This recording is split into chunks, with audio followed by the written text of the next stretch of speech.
I'm the co-founder of Best You Can Be and messenger of the Shin Tao, the way of the heart. Shin means heart and Tao is the way. And the way of the heart is the way of living with love, compassion, and kindness for yourself first. For only when you feel that fully for yourself can that flow out into the world around you. And my guest today has been on a very interesting life journey of discovering this for himself. Derek Wallman, I met actually virtually. We were both in a common Facebook group, and he posted a little bit about who he is and the journey that he's been on, and said that he had recorded his first video. And I really just felt drawn and compelled to watch that video. And as I watched this man share with such raw, honest vulnerability, I just knew this man gets what it means to live from the heart, and he has to be on this show.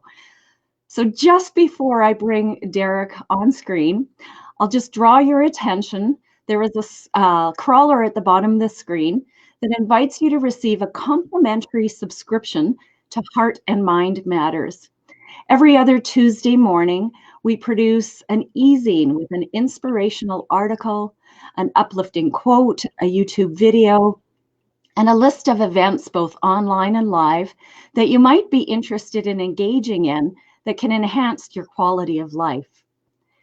You can receive that by going to Best You Can Be, B-E-S-T, the letter U, no, B-E-S, yes, B-E-S-T, the letter U, C-A-N, the letter B, .ca. Okay, enough about that. Although we do invite you to subscribe. We've had subscribers for more than 14 years, so we must be putting out some good stuff. Without further ado, I bring to you Derek Wallman. Good morning, Derek. Good morning, Tina. How are you? I am fantastic. I'm excited to have you on the show. I'm excited to be here. So your passion for learning to love yourself and learning to be in that space of being okay with who you are and how you are in any given moment, I think is what compelled me to ask you to be here. So are you open to sharing a little bit about your story, about how you came to that space and place of looking at that, wow, this is who I am for real? Oh, absolutely. I'm willing to share whatever it is that you'd like. So tell us, I know that you've been on a lifelong journey filled with a lot of challenges, including addictions. hmm And I mean, just describe a little bit about what that kind of life is like. What's the feeling? Well, that's kind of the thing is when you're in addiction, there really is no feeling, and that's kind of the whole idea of what you're doing to yourself. And I know for my story, anyways, and I'm sure most other addicts or people struggling with it would be the same. Um, I had zero love for myself whatsoever. I mean, if I had even, in fact, I probably was on the opposite side of it where I hated myself, and I Mm, mean, there's no other explanation for why I would be doing what I was doing to my body and to myself. If I saw somebody in my family or somebody that I loved doing that to themselves, I would have a lot to say about it, and I would try my best to help that person, um, but doing it to yourself is a whole other ball game, and you just get caught up in this endless cycle that you don't want to be in, and like I said, it was just there was no love whatsoever anywhere at that point. And I thought I had these ideas of love. There's people in my life, family members, and other people that you think you have a love for, but I just don't, because and it's not that I don't. I mean, I want the best for them.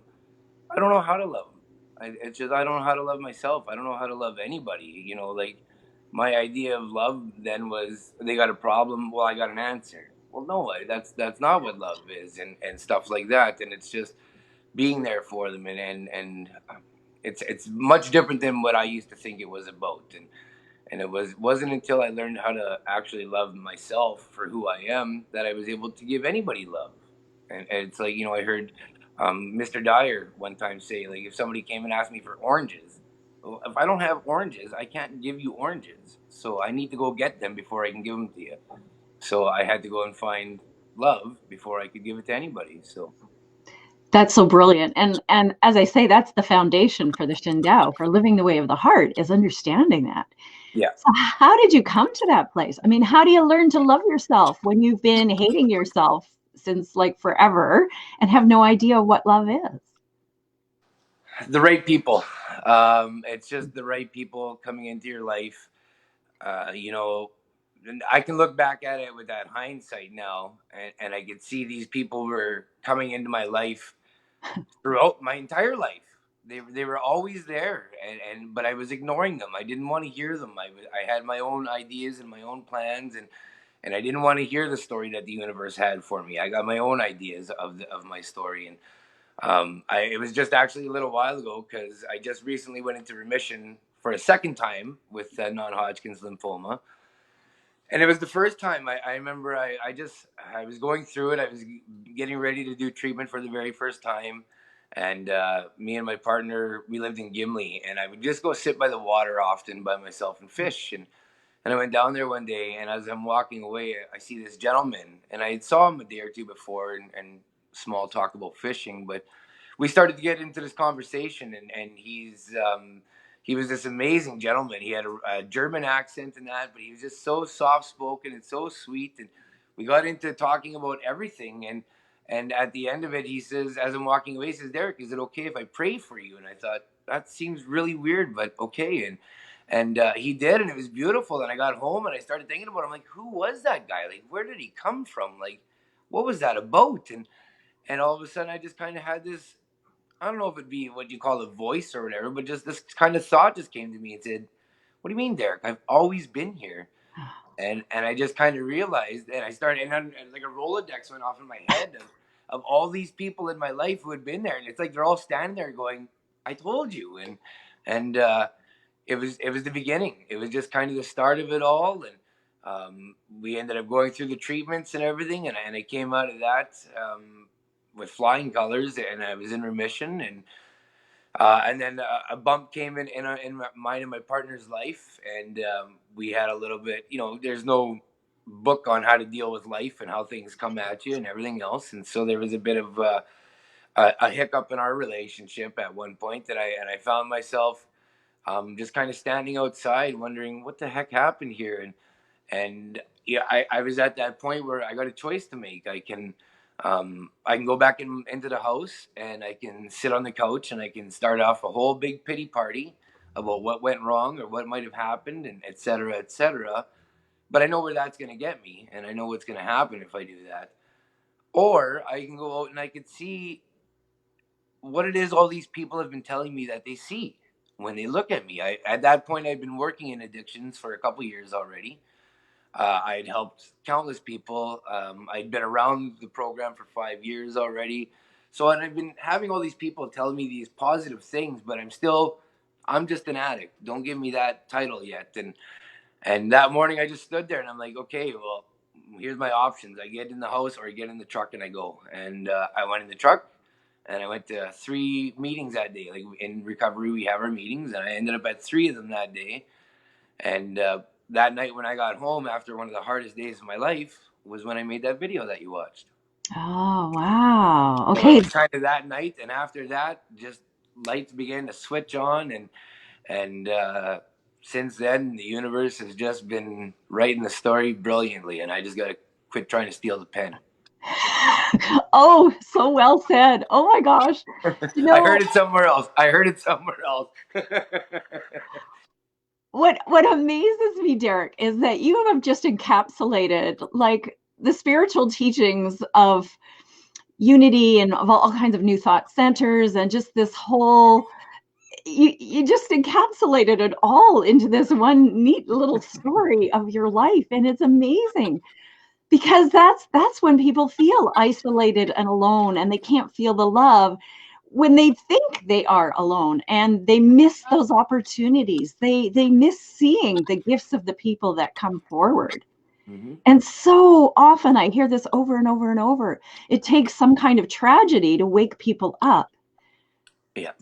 So do you see that bout with cancer as actually a gift? Because really it's what brought you to that introspection. You know what? It made a huge difference, and whether it was something I was ever willing to admit, because I have what's considered the easy cancer. Not that there's an easy cancer, but so when you're being told that and I see and going to treatments, I see these poor people that are just, oh, I couldn't imagine what it's like, and with the, like, I did the chemo and everything too, and but that was a hard thing for me, is telling myself that I believed all that, right? And I tend to believe a lot of what everybody would tell me, and so I was at don't give me any kind of don't feel bad for me or nothing, because I got the easy cancer, but it wasn't, and whether or not I would tell myself the whole time after it was all said and done, and I had that big moment like I told you about a minute ago, and there was many more moments that followed in the days after that. I went to somebody who's a spiritual guide or teacher of mine that I have a tremendous amount of respect for. He's a native elder out here, and he does incredible stuff. And he, when I talked to him about it, he even said, Derek, whether you ever acknowledged it or not, there's that small part of your brain and went in there that went, this could be it. There's that part of your brain that acknowledges you got something big, and it could open the door to a whole other spiritual experience for me, and it did. It got to the point where I thought I had gone crazy, and I had to take a little bit of time off of work because I was at the recovery center, and I'm all over the map, so I know I'm no good to these people right now. And I went to a therapist, somebody who I have tremendous respect for, and I told her all this stuff, and she starts laughing at me. She says, Derek, people who go crazy don't come and ask, they just go. She says, you're waking up, and it's a beautiful thing. And even that, I was like, okay, I felt better, but I still didn't get it. And I was driving and I was listening to a story. The guy who started AA was a guy named Bill, and he, started all this and went through everything I did. And I'm listening to his story one day, and he talked about he got to a point in his recovery where he thought he went crazy. And I'm like, oh, is that what this is? Like, this is my spiritual awakening. And I didn't, yeah, it was just, everything just fell into place exactly the way it was supposed to.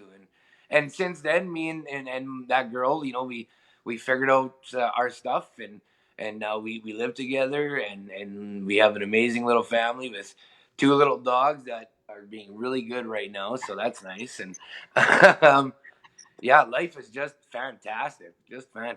So That is so beautiful. And that uh, ultimately it's what I believe and what those in my spiritual community believe, that when we finally surrender, when we finally just go, okay, there really is a greater power and it resides in me. And I am made of that beautiful divine love that is what is the source of all, that created everything, yep, and be willing to acknowledge that it's here in our hearts and accept it and love it, and then be willing to share it. The universe is just like so behind you, God, yeah, spirit, great power, whatever name you give it, yep, whatever name you give it, yep, but it's got our back. And like you said, you heard, are you kidding? I've always been with you. I've always yeah, been here. yeah. It's Yeah. true. Even a little while ago in the summer, like, I'm lucky enough that me and my partner, we live 2 minutes away from Lake Winnipeg, which Mm. is one of the biggest lakes in the world. And just last summer, while I was doing my chemo, I would be down there lots, because when I go down there, then I could really talk to the big guy, and whatever you want to call it.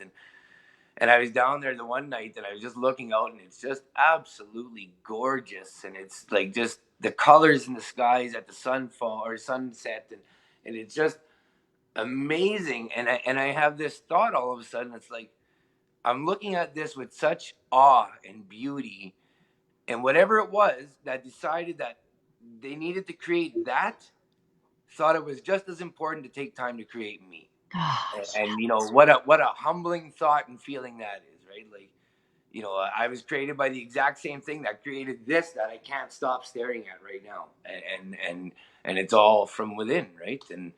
And yeah, just How incredibly beautiful. And I know that nature does that for people, right? It huge. humbles you and it takes you closer to that source. Yeah, And what a beautiful revelation. Whatever created all this beauty cared enough to create me. I got to be yeah, worth something, right? yeah. Oh, and Natasha Ashworth has been making some comments. You're amazing, Derek. So proud of you. That's my amazing partner. Oh, beautiful, beautiful.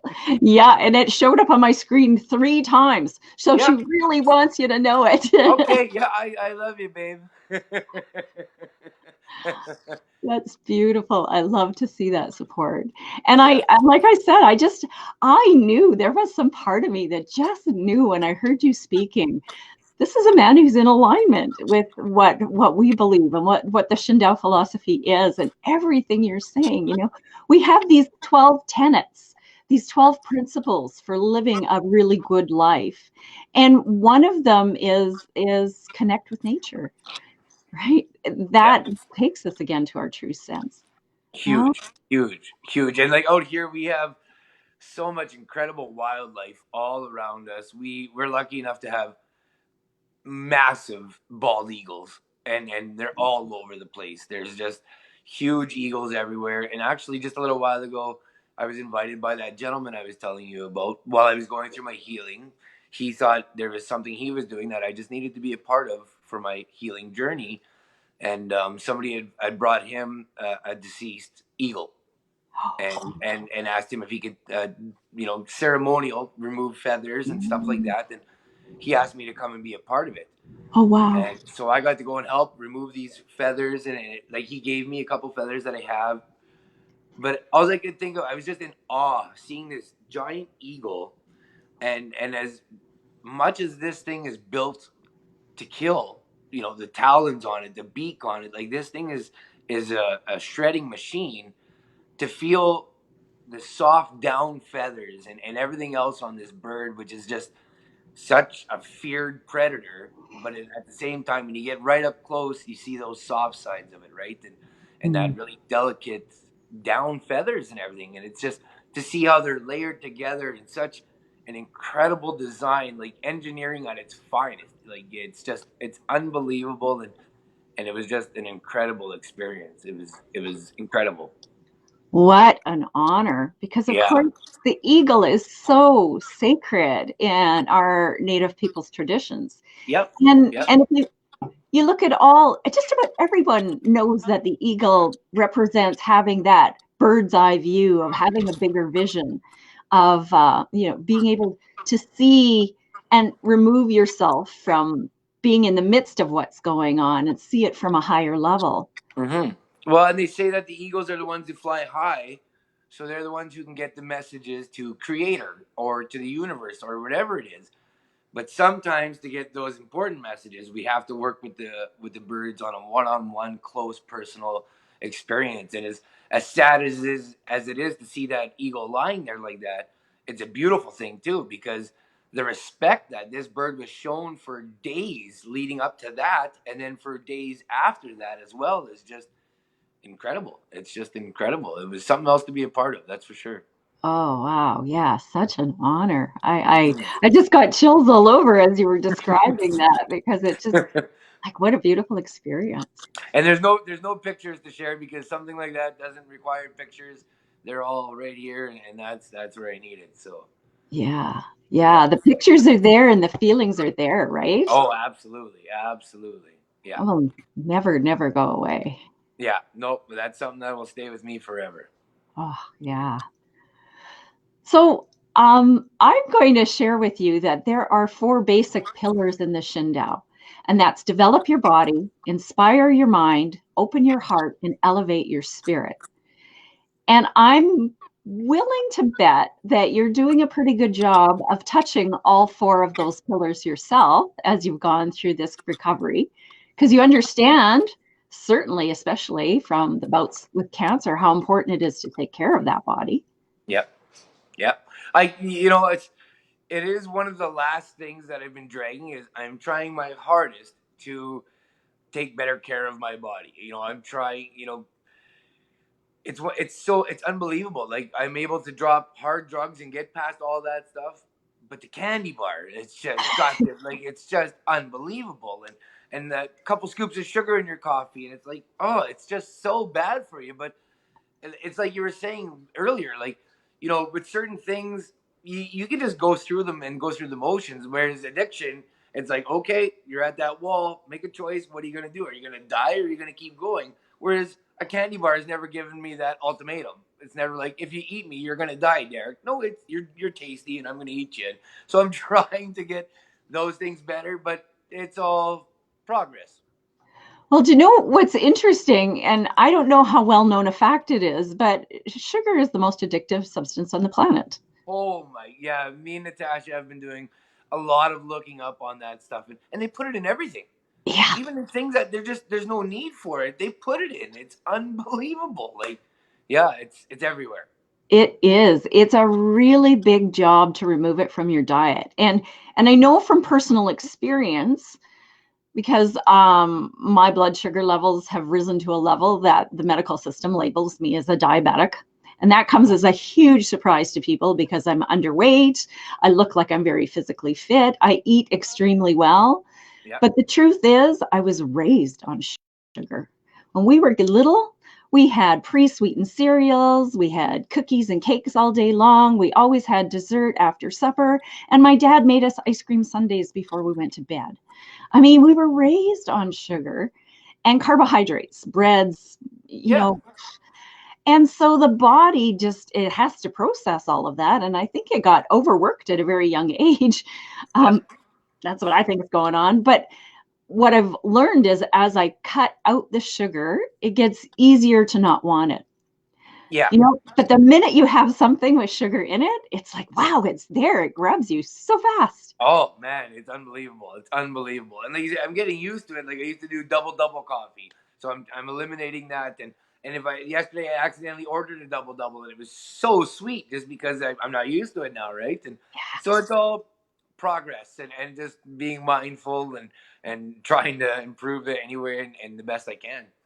Well, yeah, and we can't work on everything all at once, right? Oh, and why would you want to? Oh my goodness, that's way too overwhelming. Yeah, exactly, Yeah, exactly. yeah. So the key is to celebrate the little successes, right? Oh, it's huge, and acknowledge it, which is hard, for that, like, in early recovery, like I was talking about. That's a hard thing for somebody in early recovery to do. I don't deserve any gratification whatsoever on any level right now, especially from me, because I know what I've been doing. So, but when you finally learn to give yourself those little bits of credit, it's huge. It's huge. Yeah. There was a moment for me because I was really big on beating myself up my whole life. Oh my gosh. I had an alcoholic father, so was raised with addictive personality. Sure. And they say that even if you don't develop an addiction, you still can develop the addictive behaviors. Absolutely. And so I was very much in that self-deprecating, beating myself up kind of play. And then one day, I don't know what happened. I was standing in the shower and it just hit me.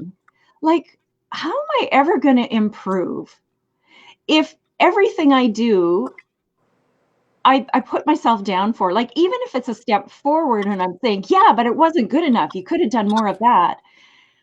Then what's the incentive to work harder and improve more and evolve more when Mhm. I'm beating myself up for it? And it's like, wow, what if I gave myself a pat on the back? That would feel good and it would be easier to approach that again.